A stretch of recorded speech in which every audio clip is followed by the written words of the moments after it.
What's going on, Legacy Hack subscribers, listeners? Hope you're doing well out there in whatever place you're being or whatever place you're listening or watching from. Okay. Hopefully, you're not on driving right now and watching. That would be unrecommendable right there. Wouldn't recommend that at all. Um, but, hey, you might have YouTube Premium and be able to shut your phone off and just listen to us, which that's totally fine too. We welcome that. But today, guys, today uh, we wanted to dig into the weeds with Jack. Okay, so we did this a little while back with me and my story of how I got introduced to IBC, kind of what I've done with IBC, how it shifted my thinking. Uh, we kind of went into the weeds with me. And so today we want to kind of do the same with Jack. And so, Jack, here's a quick thing about Jack. Jack has actually been, offering IBC and teaching other people how to do IBC. Goodness, Jack, what, for at least 5+ years now? Yeah, 2020 is when I started. So coming Okay. up on, yeah, 5, 6. Right. And the good thing is that Jack, you know, he's got this ability to Jack. I'll just say this about Jack, guys, so that y'all know. Jack is a very, very deep and analytical thinker. So his questions I really enjoy because his questions he asks me are very thoughtful, but also his answers are also very thoughtful. So today, because it's going to be his turn to get asked, then I know that these answers he's going to give are going to be great. So, Jack, before we start off with IBC, just give us a quick State of the Union. All right, how old you are, marriage, all those stats, real quick. I know you weren't expecting that, Jack, but you know what? This is my interview, so I'm interviewing you, buddy. Okay, here we Okay. go. Jack Carlson, Centennial, Colorado. Moved here last year in 2024. I'm married. I have 3 children, all under the age of 5. Wow, Uh, five, man, holy cow! yeah, it's busy. Yeah, I think those are my general stats. And how old did you say you were, Jack? Oh yeah, I'm turning 32 next week. Yeah, please note that, guys, that he is 32 years young. Okay, a young buck. All right, much younger than me. So yeah. But so Jack, I know that you kind of sprinkled your story in a lot of the episodes we've had over the course of these several months we've actually been doing the Legacy Hack podcast. And I know that you didn't start out in Colorado. Okay. But I believe you got a finance degree. Is that right, Jack? I do. Yeah. Yep. So why don't you kind of let's start right there. All right. Kind of coming out of college and then kind of walk us up to, I want you to walk us up to the point where you first hear about IBC and you kind of go, what's that all about? Okay. Yeah. So why don't you do that? Yeah, my college experience of finance, I leaned more towards like personal finance and portfolio management rather than corporate finance. Interned at Morgan Stanley for one of my college summers and got to help rebalance people's 401ks and yeah, get some insight into just, yeah, like specifically stock market portfolio management. Um, and then right out of school, I decided not to pursue finance right away. And I went to Asia for a couple years with Crew, a college ministry. And then married my wife during that time back in 2019 and knew that we wanted to pivot from that nonprofit ministry. And so I started looking back at finance roles and didn't get a job with just a wealth management firm. And then a mutual friend of mine and Jonathan Wield, who runs Unbridled Wealth, connected us. And we had an hour call back in January of 2020.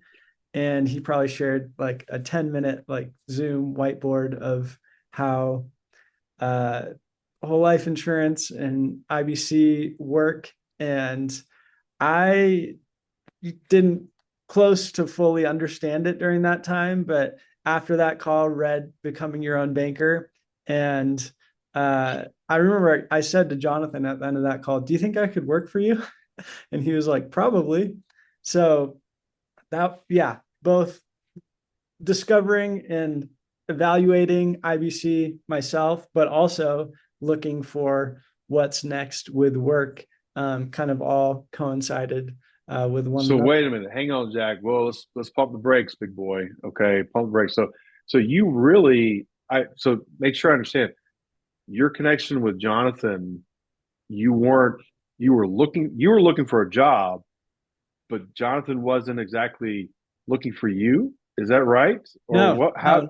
not at all. Yeah, we just connected because this friend knew that I had studied finance and was looking for what's next. And she's like, "Oh, this is just a kingdom-minded guy that is in finance that could be good to connect with." So that was the introduction that we had. He hopped on Okay. the call with me, and he was probably starting to think that way. I should ask him that, like if he remembers what he was thinking when we were on that first call. But yeah, And then you at the end of the call said, "Hey, would you mind hiring me?" Um, basically. so okay, so all right, so he introduces because I've seen Jonathan do his little whiteboard thing on his iPad. Okay, which I still need to figure out how he does that because I He need to didn't have the utilize that. iPad back then. It was just typing on Oh, a he was literal typing. Zoom whiteboard. Yeah. Okay, Making little arrows. that's funny. Yeah. That's funny. So so with him actually kind of giving you just a little bit, but really where you read Nelson Nash's book, that was the thing that kind of opened your eyes up a little bit, to this concept of IBC, correct? Correct. Yeah. Yeah. And I was beginning to just kind of question. I remember I watched The Big Short at that time, which is about the 2008 financial crisis. I was starting to explore just the idea of real estate investing and was starting to believe like there's better ways to do things than the traditional way that we're told. And then IBC entered when I was kind of in that open and questioning state. And I was like, oh, this is a way to keep access to your money and be able to identify opportunities that can provide a ROI and income potentially in the present rather than just way down the road in retirement. And I like it. I Wow. it was yeah, I would say like how obviously like how I explained whole life insurance and IBC was more rudimentary at first, but I definitely picked it up quickly and it helped that I got my policy as that was all happening and but it was Yeah, definitely so you were getting so right as soon as you were actually probably getting your license and so forth, or did you already have your license? took me a sec to get my license because I couldn't take the exam because of COVID shutting down all the testing centers. Oh, So not wow, till that's right. yeah, not till like July 1st of 2020 was I able to take the test and get my license. And then I had like, I don't know, like three or four policies in the queue, including mine, that just issued right away because I was already Wow. So beginning you to so you got a talk. nice little bump. Yeah, yeah, that was a nice way to start. And yeah, I had a really good first year because yeah, I had some kind of trusted friends who went on that education process with me and got started, which was a big win and like gave me momentum to keep going because year two was not that great. um, yeah, so So so you being able to kind of stick with things and get some things in the queue, you actually getting your policy yourself, um, and and then you being able to have some trusted friends that said, what I like what you said is they were on the same education journey or process that you were on. yeah, Um, because specific again, yeah, yeah, go ahead, Jack. specifically that the pastor at our church, when I was meeting Jonathan and doing that initial learning, he had been in insurance previously. And Oh. I remember he was like, I played with the illustration software and saw like these kind of early cash value setups, but then was discouraged by my higher ups. Don't structure it that way. Like you won't make any money. It's not a good way to do it. Oh. And so he was like, let's get back in that illustration software and see how it works. And he was uh, my first client. And I remember Jonathan hopped on and helped with that one too. But yeah, really cool to get to learn with someone who had been in that field and see, oh, this has some legitimacy. Wow, that's a really cool part of your story right there, Jack. I did not know that so your pastor was actually a former agent Mm-hmm. and he'd already kind of saw a glimpse of doing that and and it's funny that he was discouraged not to do it.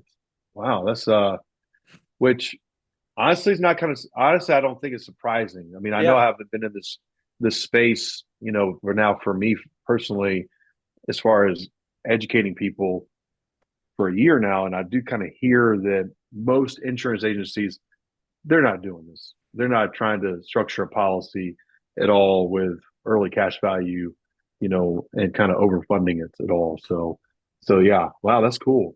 Yep. So Jack, so let's go back to let's go back to you as an IBC or not so much selling, Yep. but let's talk a little bit more. So you got your policy after your first year. I'm assuming you were funding that policy along the way and still probably learning still a great deal. So kind of Mm-hmm. walk me through that window before you started actually, because I know you've used your policy for some things, but I think you actually were just trying to fund it as long as you possibly could before actually using it. Was that right, Jack? Yeah. Yeah. Year one did even greater overfunding, kind of built in a larger term rider to be able to take like a above the scheduled like base PUA amount, like an additional PUA lump sum. And that was actually from basically cashing out our not huge qualified plans during the CARES Act of COVID, where they waived the 10% early withdrawal penalty. Um, and yeah, that the first time I used the policy was when we bought our house. So yeah, like portion that for the down payment and then renovating a separate studio we had to Airbnb that. But it was yeah, that was probably a year and a half or so into having the policy. And I think I mentioned to you before, but I was like nervous taking that first policy loan, even though like I knew it was in there and I knew I could Yeah. get to it. Um, but yeah, so yeah, and it was What made interesting. remind me what made you nervous again, Jack? Um, somewhat that was going to be like a loan. And yeah, like greater management of that was going to be needed ongoing, Mm, different from just withdrawing from a bank account. yeah. But like, conceptually, I knew I'm still going to grow on that gross amount, even when like a portion of that is borrowed out. Uh, and yeah, I think it felt better that it was for like a investment that would give a return to help pay back that loan for that first one, which Now, yeah, go ahead. Finish your thought. which is something I recommend to clients. Like I'd rather, yeah, like fund an investment than fund a purchase that you kind of need to figure out how you're going to repay it. Yeah. Uh, so yeah, but it was interesting with that first policy, like even the structure of it and how much premium, like it was based on not knowing how much I would make in this new role. So yeah, very very interesting way to kick things off. And yeah, I've learned a lot since that time and how I kind of counsel people around starting. Right. Right. Yeah, I do recommend, I will concur that it's probably better, it's a lot wiser to actually at least your first one to do more of an investment side of things than just some sort of purchase, because here I am. My first major purchase was actually my wife's vehicle.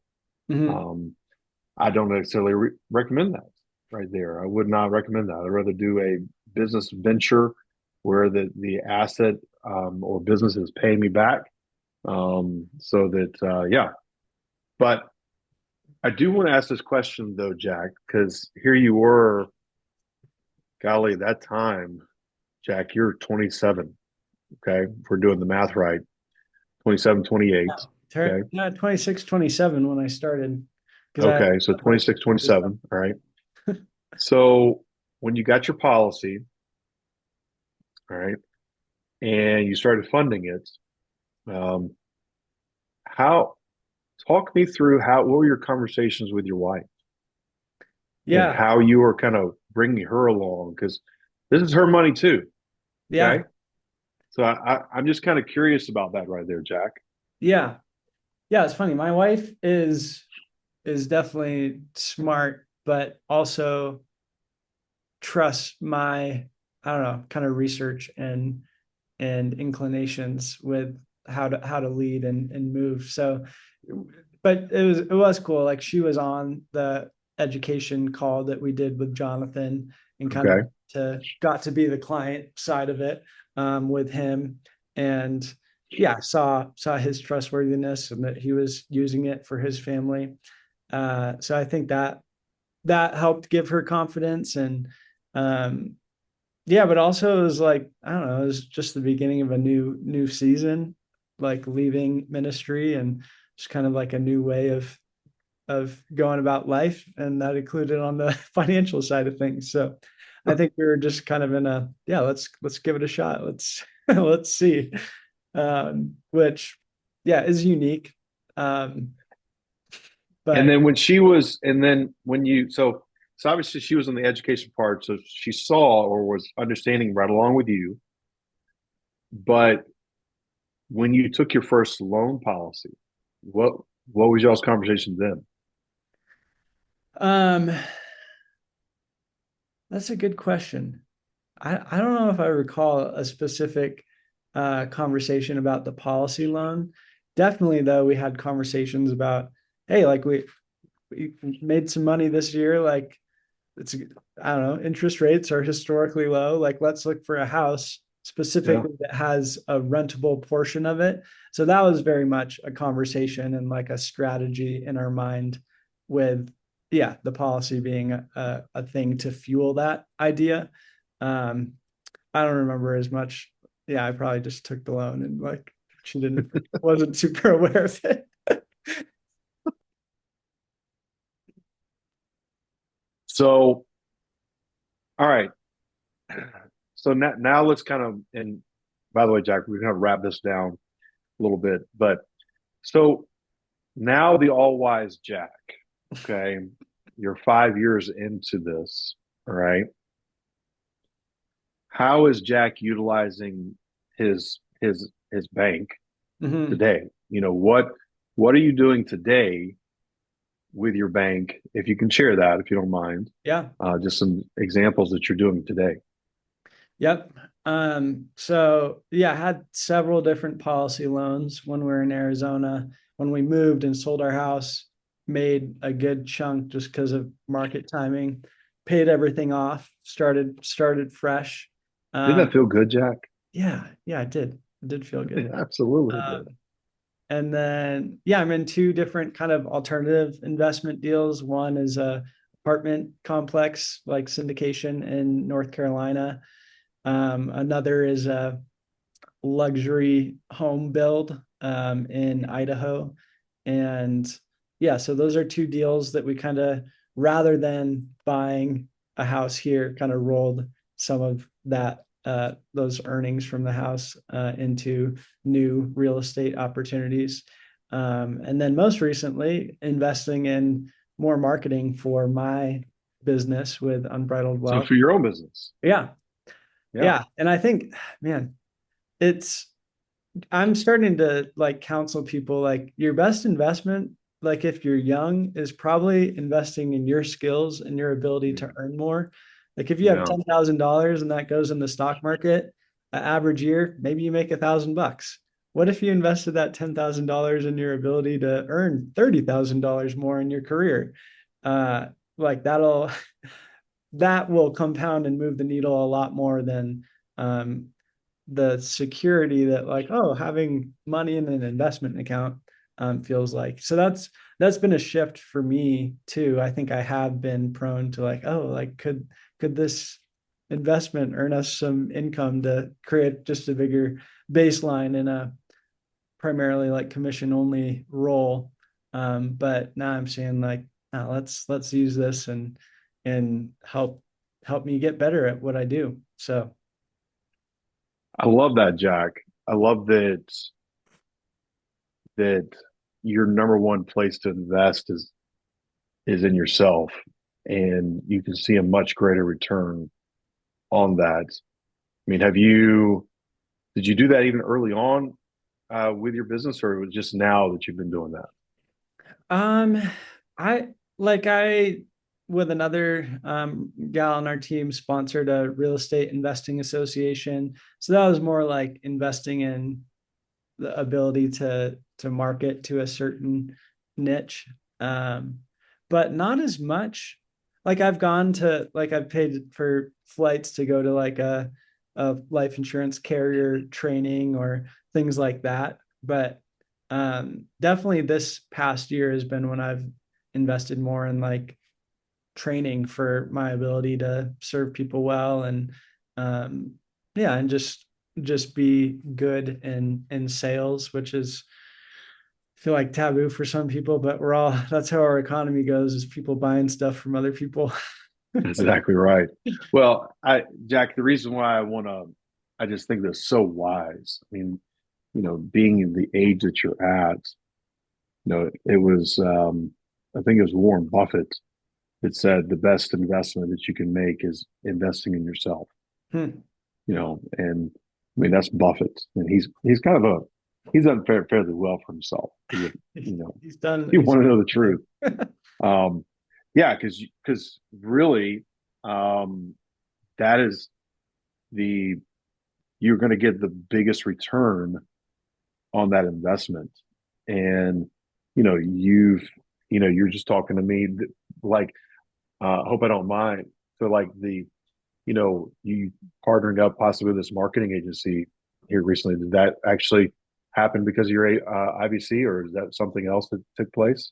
yeah, I mean that's there's reserves there that are available for Yeah. investment and this is a different kind of looking investment because Mm-hmm. it's in kind of a marketing machine and just system that can help me grow my business. But yeah, very much powered by IBC. So again, I think I just want to kind of wrap up with that right there, Jack. With this, because most people that we interact with that are clients are business owners, Mm-hmm. or some sort of investors. Okay. And I feel like that, what you're talking about right here is so good that, you know, you could actually put the money in the policy and then turn around and not pull it out, but borrow against it.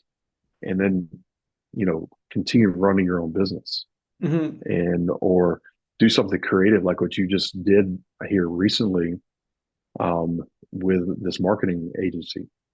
I think that's so smart. Um, and I mean, I know that's what I'm doing right now too. With my own business that I have right now with, infinite banking and then now kind of this legacy stuff that I'm starting to go down the path of. Yeah. I mean, it is going to come full circle. Um, and yeah, because it's investing in ourselves. And I love that. I Mm-hmm. love it. Well, so Jack, just just as kind of putting a bow on it, um, is there anything about your story that I haven't asked you Hmm. that you probably say, God, I wish Tyler had asked me this right here, or that you've been like, man, I've been wanting to say this for a long time, and I want to give you the floor to do that right. Hmm. Um, yeah, maybe just like what this does in the long term too. Um, I think I think the ability to save and have that money grow and the cash value of a policy, uh, people often compare that to other accumulation vehicles like yeah, invest in the stock market through a qualified plan or brokerage account. But the ability to grow that money along the way and use it to what we're doing right now, grow income, invest in other opportunities, make major purchases for necessary things for your family. That's I think that's the contrast of like the IBC path and the traditional path. Like, do you want to live with greater margin and greater opportunity to invest in things that come along that make sense to you, that look good to you, or like hopefully so there are people on the traditional path who still have margin and proper emergency funds and things like that. But a lot of the times, like I think you have between 50 to 60% of Americans who can't cover an emergency that comes up. And it's like, I'm sure they have some money in their 401k, but to access that, there's penalties and taxes, and sometimes you can't even access it if it's in your if it's in the 401k that you currently work for that employer.